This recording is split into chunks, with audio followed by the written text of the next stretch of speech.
दोस्तों नमस्कार, आप सभी का स्वागत है आपकी अपनी YouTube channel RNS education news में। तो दोस्तों रीट भर्ती परीक्षा सुबह की जो पहली पारी थी यानी कि लेवल 2 का जो पेपर था, उसी में शिक्षा मनोविज्ञान के जो 30 सवाल आए थे, जो गणित विज्ञान और सामाजिक के जो अभ्यर्थी थे उनके लिए, तो 30 सवालों के जो सही उत्तर हैं वो आप लोगों के लिए लेकर के आ गए हैं।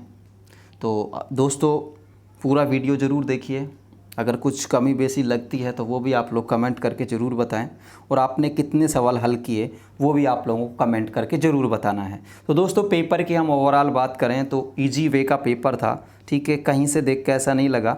जो पिछली बारी के अगर आप पेपर देखेंगे तो वो वाकई में थोड़े से, या कहीं इस आज जो पेपर आया था उससे थोड़े टफ थे, लेकिन आज का पेपर इजी वे में था, ठीक है। कहीं कोई ऐसी बात नहीं है। काफ़ी सारे जो अभ्यर्थी थे जिन्होंने लेवल फर्स्ट का ही सेकंड का ही पेपर दिया था, उनसे बात है तो उनका भी यही कहना था। तो ये ओवरऑल बात ये है। तो दोस्तों यहाँ पर देखिए पहला सवाल ये था आपकी पारी आपके पेपर में भिन्न हो सकता है ये, ठीक है। तो यहाँ पर देखिए शिक्षा के अधिकार अधिनियम 2009 में शिक्षक के लिए प्रति सप्ताह न्यूनतम कार्य घंटों की संख्या, तो कितना आ जाएगा इसका 45। दूसरा सवाल था दोस्तों, एक विद्यालय के प्रधानाचार्य द्वारा विद्यार्थियों की विभिन्न संवेगात्मक समस्याओं के कारणों को पहचानने और दूर करने के लिए कौन सा अनुसंधान किया जाता है, तो वो आ जाएगा आपका दोस्तों क्रियात्मक अनुसंधान, इसका राइट आंसर आ जाएगा। तीसरा सवाल था दोस्तों, निम्नलिखित में से कौन सा सिद्धांत परिणामों द्वारा सीखने से संबंधित है, परिणामों द्वारा सीखने से संबंधित, तो इसमें राइट आंसर आ जाएगा क्रिया प्रसूत अनुबंधन। चौथा सवाल देखिए दोस्तों, जब हम वर्तमान स्कीमा का प्रयोग बाह्य जगत के विश्लेषण हेतु करते हैं तो उसे क्या कहा जाता है। देखिए इस स्कीमा का यहाँ पर बाह्य जगत के विश्लेषण के लिए पूछा गया है, इसे क्या करेंगे, आत्मसात्मीकरण कहेंगे, आत्मसात्मीकरण। 5 नंबर का यहाँ पर देखिए, निम्नलिखित में से कौन सी प्रक्षेपीय परीक्षण की विशेषता नहीं है, ठीक है। तो इसका आ जाएगा दोस्तों यहाँ पर आप लोगों का जो राइट आंसर है वो वस्तुनिष्ठ व्याख्या, ठीक है, डी। 6 नंबर का है, निम्नलिखित में से कौन सी विशेषता प्रतिभावान शिक्षार्थी की है। तो यहाँ पर 4 यहाँ पे दिए गए थे। प्रतिभावान शिक्षार्थी की पूछ रहा है, यदि कक्षा की गतिविधियाँ अधिक चुनौतीपूर्ण नहीं होंगी तो वह कम प्रेरित अनुभव करता और ऊब जाता है। 7 नंबर का सवाल था, विशेष आवश्यकता वाले बच्चों को शामिल करना, विशेष आवश्यकता वाले बच्चों को शामिल करना। तो यहाँ पर क्या आएगा दोस्तों, शिक्षा के प्रति दृष्टिकोण, विषय वस्तु और धारणा परिवर्तन की अपेक्षा यहाँ पे रखता है। 8 नंबर का था, समस्या समाधान नहीं है, तो ये किससे संबंधित नहीं है, संगीत संबंधी योग्यता के बारे में। 9 नंबर का है, प्रासंगिक अंतर्बोध परीक्षण व्यक्तित्व को नापने की कौन सी विधि है, ये पूछा गया था इसमें दोस्तों, ठीक है। तो ये कौन सी विधि आ जाएगी आपकी, प्रक्षेपीय विधि, ठीक है। तो यहाँ पर ही आ जाएगा। 10 नंबर का देखिए दोस्तों आप लोग, तो यहाँ पर पूछा गया था निम्नलिखित से कौन सा सृजनात्मकता की ओर ले जाता है, ठीक है। तो ये इसमें आ जाएगा आपका अपसारी चिंतन, सी, ठीक है। अगला देखिए दोस्तों यहाँ पर, यदि बालक की वास्तविक आयु 13 वर्ष हो और मानसिक आयु 14 वर्ष हो तो बुद्धि लब्धि क्या होगी, तो इसमें आ जाएगा बी 107.69, ठीक है। सीखने का क्लासिकल कंडीशनिंग सिद्धांत प्रतिपादन किसने किया था, पावलोव ने किया था, बी आ जाएगा इसमें। 13 नंबर में देखिए बाल अपराध का कारण है, तो ये तो 3 तो आप लोग देखिए ये तो डिफरेंट है, ये आएगा माता पिता में अनबन के कारण बाल अपराध होते हैं, ठीक है। 2009 में जो बालकों के लिए जो मुफ्त और अनिवार्य शिक्षा अधिनियम 2009 है उसमें किस पर ध्यान नहीं दिया गया, ठीक है दोस्तों, वो देखिए।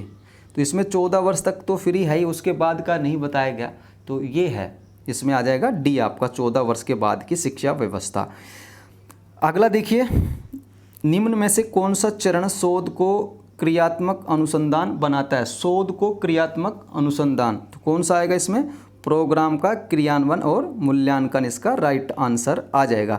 अब देखिए यहाँ पर दोस्तों, अल्बर्ट बांडुरा के निरीक्षणात्मक अधिगम हेतु 4 कौन सी परिस्थितियाँ आवश्यक हैं, इन परिस्थितियों का सही क्रम पूछा गया था, तो इसमें आ जाएगा अवधान, धारणा, पुनरुत्पादन, अनुप्रेरणा, ये आपका राइट आंसर आ जाएगा इसमें। अगला देखिए दोस्तों, सिगमंड फ्रॉइड के अनुसार अचेतन मन की विशेषताओं को ज्ञात करने की सर्वाधिक उपयुक्त विधि कौन सी है, तो इसमें आ जाएगा स्वप्न विश्लेषण, ठीक है। ADHD का अर्थ पूछा गया था, ADHD का अर्थ है ध्यान विकार वाले बालक, ADHD, ठीक है। अगला सवाल है दोस्तों, तो ये बता ही चुका हूँ मैं ADHD का।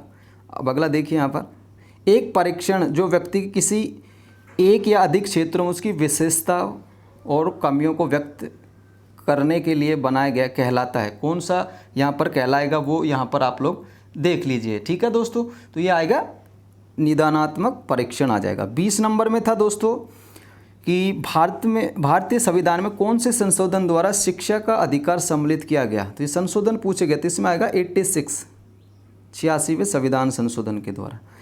बाल केंद्रित शिक्षण विधि का अर्थ है, 21 नंबर का सवाल था, बाल केंद्रित शिक्षण विधि, ठीक है। तो बच्चों की अभिव्यक्ति और उनकी सक्रिय भागीदारी को महत्व देना, ये आपका डी आंसर इसमें आ जाएगा।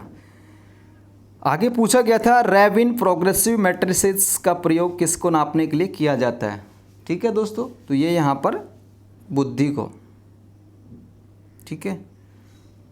अगला है 23 नंबर का, वाइगोत्स्की के अनुसार बालक सीखते हैं, किससे सीखते हैं?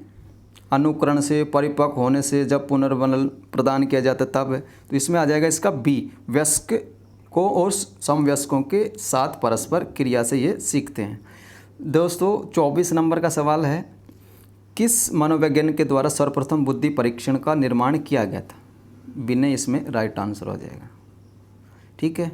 अगला सवाल है 25 नंबर का, एक शिक्षक द्वारा प्रतिभाशाली बालकों के उत्थान हेतु कौन सा प्रयोग यहाँ पर किया जाएगा? देखिए प्रतिभाशाली बालकों के लिए तो विशिष्ट कक्षाएं और प्रोत्साहन उनको दिया जाएगा।